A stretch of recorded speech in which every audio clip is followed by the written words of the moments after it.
Today's top stories. Top officials of the Pasay police are sacked as the PNP arrests an anti-drug operative involved in an extortion racket. The Philippine Drug Enforcement Agency and the Anti-Money Laundering Council strengthen measures against money launderers involved in drugs. The DPWH starts desilting, dredging, and declogging operations along the shoreline of Manila Bay. And Filipino Catholics observe Ash Wednesday to mark the beginning of the Lenten season.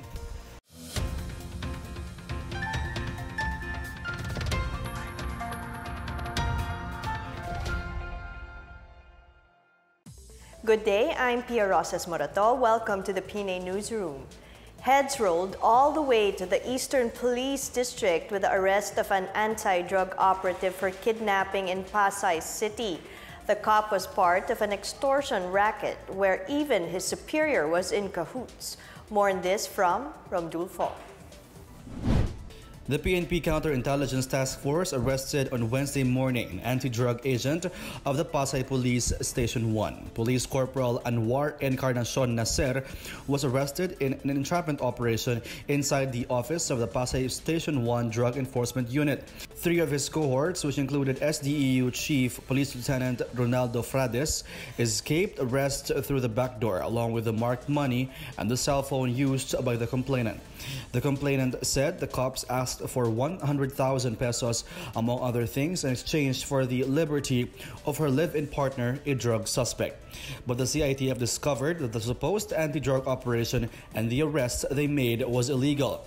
Nacer will face kidnapping charges, while the other members of the extortion racket are being pursued. Because of the incident, NCRPO Chief Guillermo Eleazar ordered the relief of all 27 members of the Police Station 1's anti-drug unit as they face investigation. Meanwhile, PNP Chief Oscar Albayalde said Eastern Police District Director Police Colonel Bernabe Balba and Pasay Chief of Police Colonel Noel Flores have been sacked from their posts for command responsibility. For the PNA Newsroom, I'm Rom Dulfa. Malacanang clarifies that the Bangko Sentral ng Pilipinas governor does not fall under positions that need confirmation from the Commission on Appointments. Executive Secretary Salvador Medaldea earlier said newly appointed PSP Governor Benjamin Diokno does not need to get the CA's confirmation under the law. Presidential spokesperson Salvador Panelo made this clarification even as he earlier expressed confidence that Diokno would get the CA's nod. Panelo described Diokno's appointment as new BSP governor as a much-deserved one due to his integrity, competence, and expertise. The palace also denied that Diokno was granted the position as a reward after being heavily criticized on issues hounding the proposed 2019 budget. The National Disaster Risk Reduction and Management Council held a meeting to prepare measures against the effects of the coming El Niño. DOST Undersecretary Renato Solidum met with concerned agencies at the NDRRMC Operations Center. Weather Bureau Pag-asa has committed to monitor the climate's effects, saying that several provinces may have drier than usual weather. El Niño Task Force, led by National Economic and Development Authority, will also focus on the effects of the dry spell.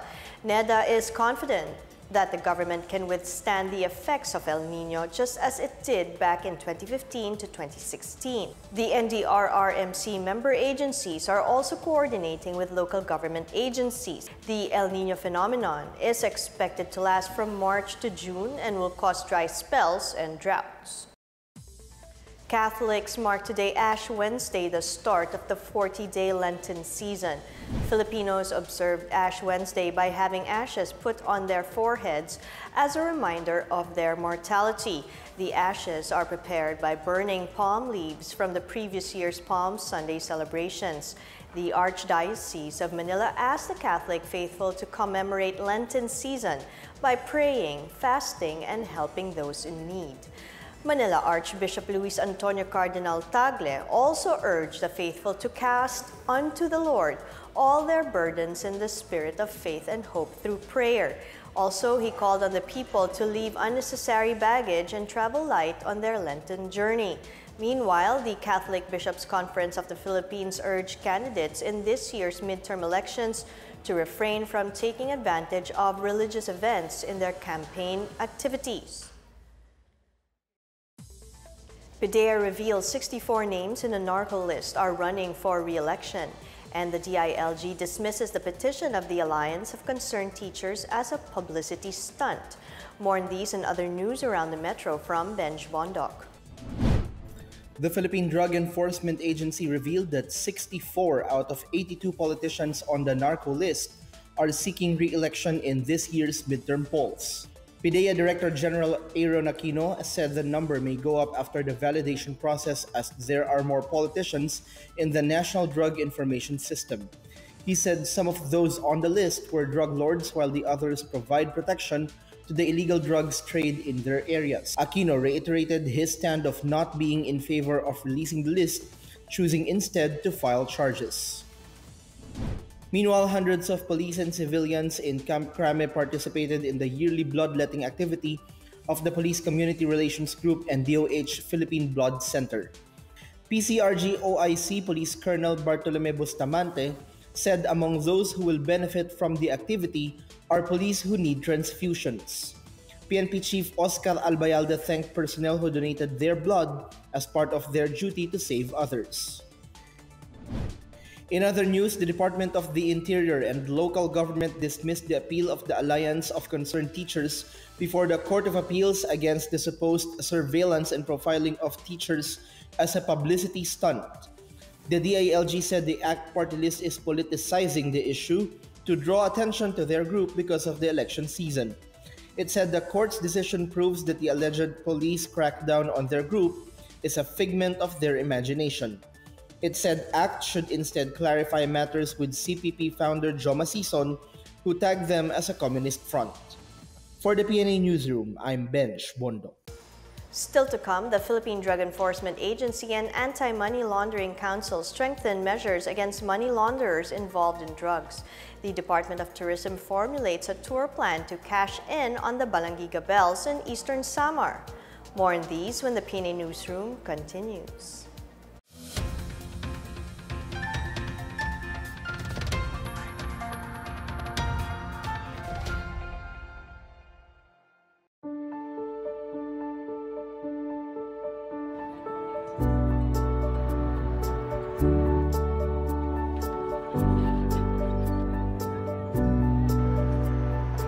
This caravan, or Press Freedom and Truth Caravan, aims to promote awareness and understanding on the initiatives and policies of the Duterte administration. Later, we have two parts. First is the Press Freedom Caravan, and the part two is the Truth Caravan.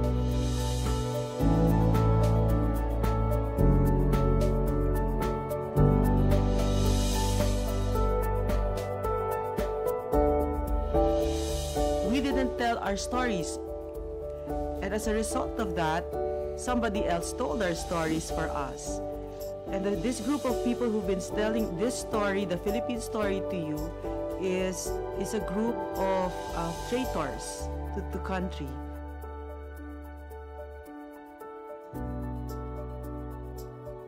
Contrary to what you have been receiving in Europe, all the bad things that you've been hearing about the Philippines, those are not true.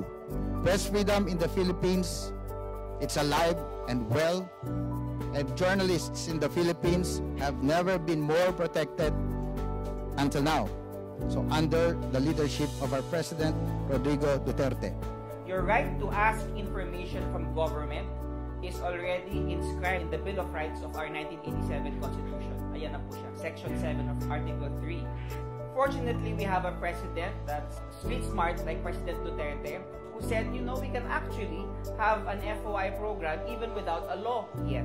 So he signed Executive Order Number 2 Series of 2016 back in July 2016.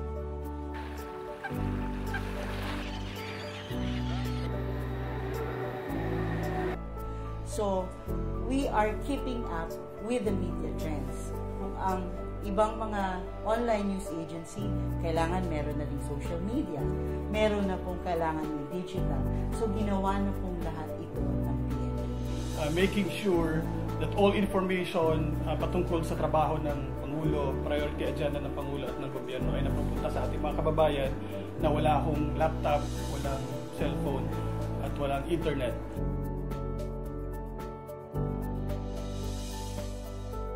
And we know that if reporting comes from the media, it does not necessarily mean that it's gospel. So I agree that we should think twice about what we read, even from our best colleagues, and not only think twice when we hear politicians speak. That is true on both sides. Okay, actually, matagal na namin inaabatan o iniintay, lalo na sa aming supporters ng pamahalaan ngayon, for information dissemination. Kasi napakalakas po talaga ng mga propaganda, ng mga fake news that destroys our country.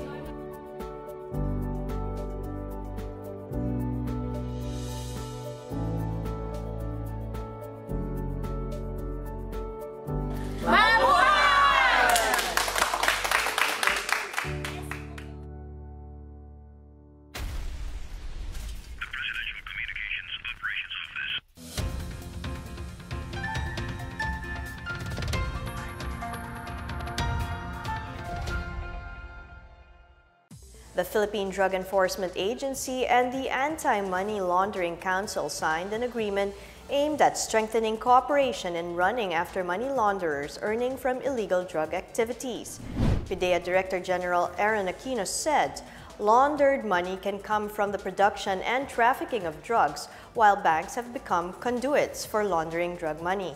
Aquino said the PDEA may request for financial information to support an ongoing investigation on any violations of the anti-drug law. In return, AMLC may enlist the assistance of PDEA in the detection and investigation of money laundering activities and other violations. The parties pledged to cooperate in the areas of information exchange, capacity building measures, and joint trainings. They will also include terrorism financing as a predicate offense, establish a feedback mechanism, and uphold strict confidentiality of information shared, among others. The Philippine Center for Post-Harvest Development and Mechanization said it will prioritize provinces with low production of rice in line with the implementation of the rice tariffication law.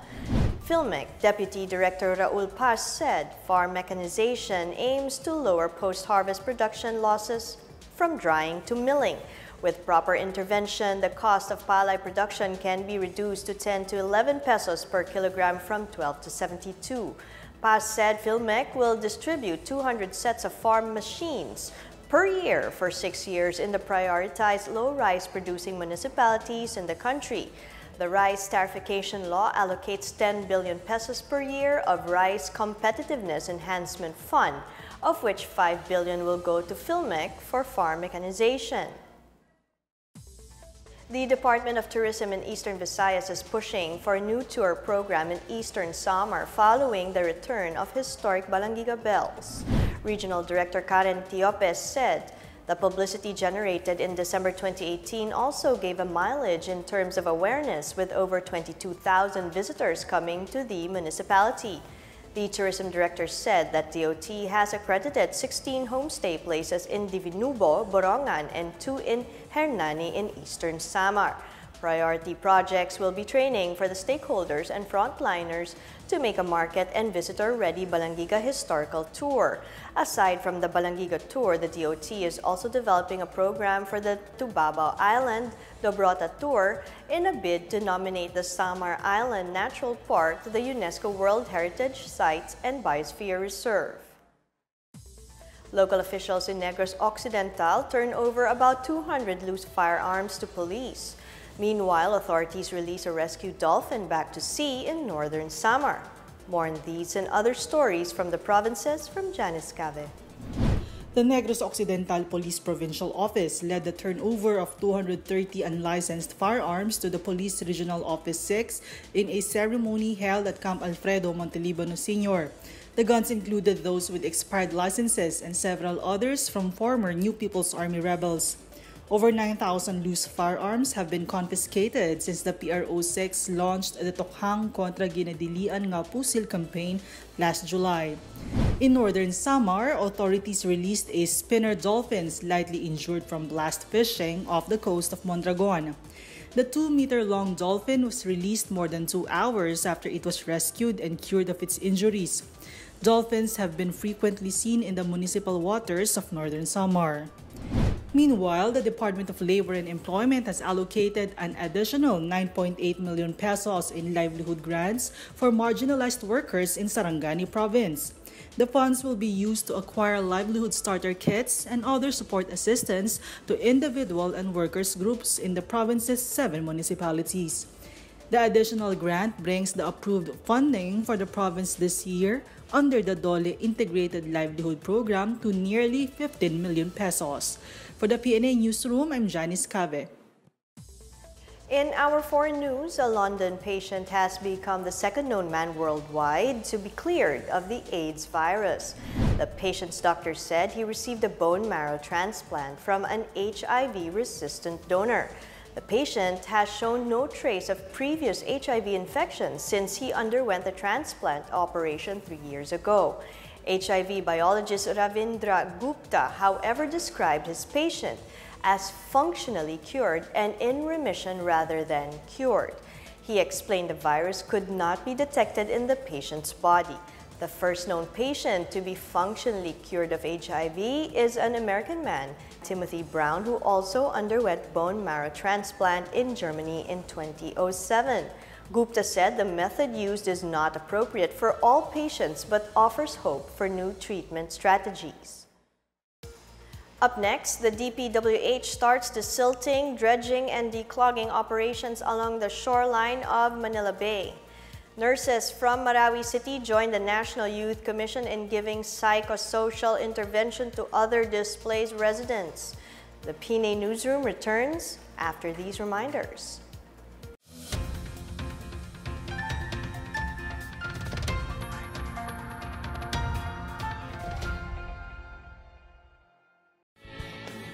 This is Second Valley Martin and another, and you're watching. PCOO is number one, creating media policies that strengthen and improve the welfare of the media. So for instance, one policy is the freedom of information, which basically strengthens our right to information in the Constitution by allowing for more information access. Number two, policy is the Presidential Task Force on Security, AO number one, also championed by your humble public servant, signed by the President. And these two policies have led to the delisting of the Philippines from the world's top countries that are dangerous for journalists. They released a report which removed the Philippines from the list. So after 9 years, since the Maguindanao Massacre, alis na po tayo doon sa listahan ng mga bansang delikado para sa mga journal. And the third policy is government media bridge policy. We engage the media so that they find out the challenges, the issues of media in their respective regions and localities. So napakahalaga na malaman natin yung problema para malaman din natin kung anong solusyon ang pwede natin gawin collaboratively. I do this because first and foremost, I am a media man. And I will die a media man too.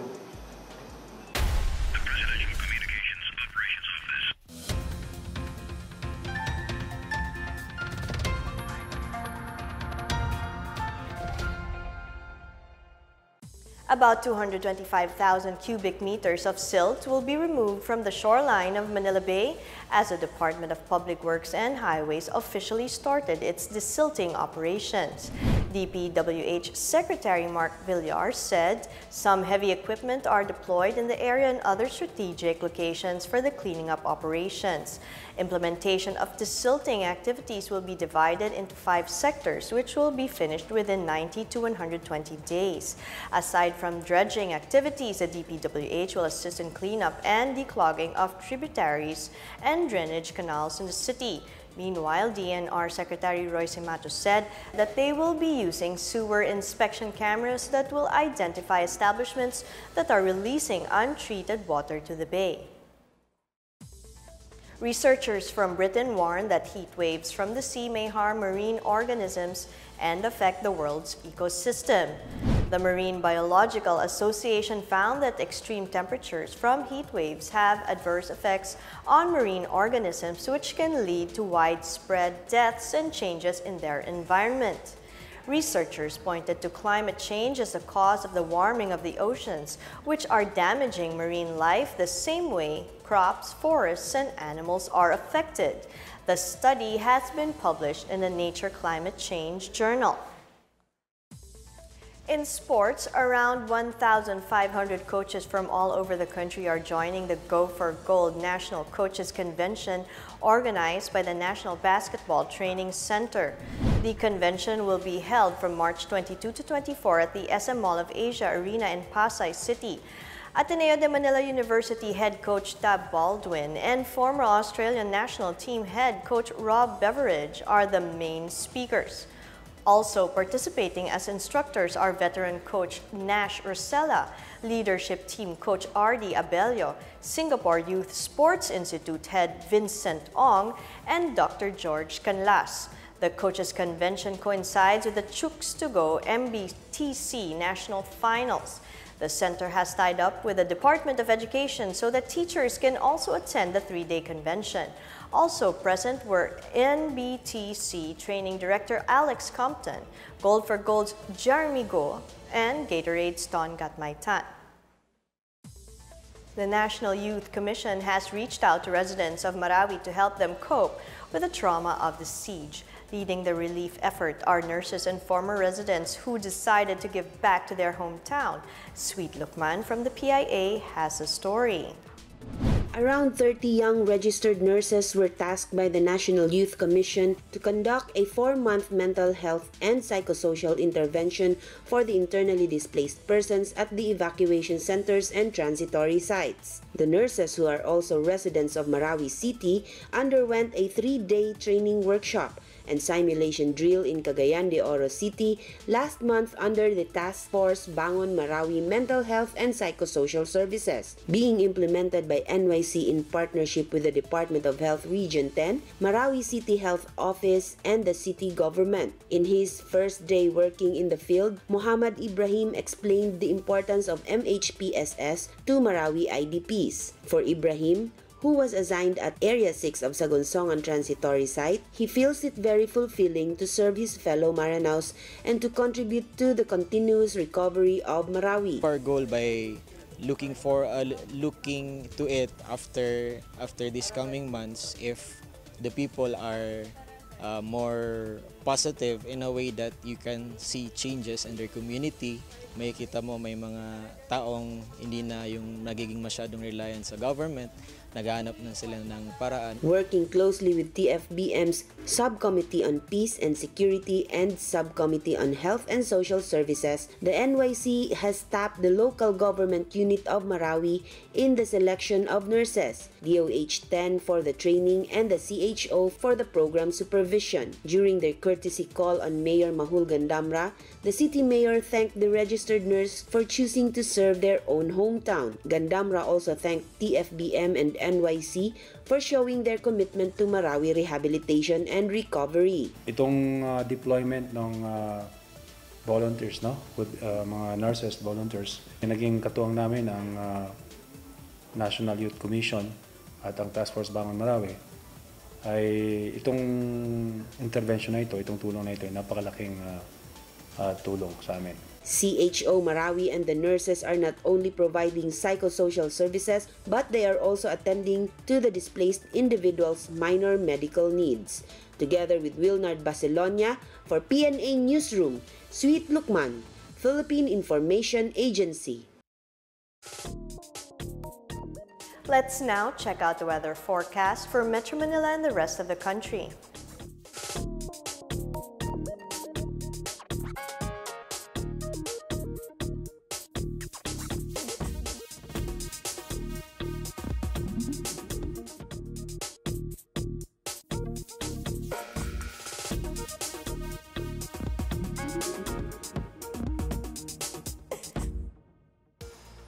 Here's another look at today's top stories. Top officials of the Pasay police are sacked as the PNP arrests an anti-drug operative involved in an extortion racket. The Philippine Drug Enforcement Agency and the Anti-Money Laundering Council strengthen measures against money launderers involved in drugs. The DPWH starts desilting, dredging, and declogging operations along the shoreline of Manila Bay. And Filipino Catholics observe Ash Wednesday to mark the beginning of the Lenten season. Thank you for watching another edition of the PNA Newsroom. To check out these and other stories, visit the PNA website or follow the Philippine News Agency on Facebook and Twitter. For more stories about the government and how it serves the Filipinos, look for these hashtags in all of our social media platforms and websites. And that's your daily dose of the latest news and information that you need to know from the PNA Newsroom. I'm Pia Rosas Morato. Good day.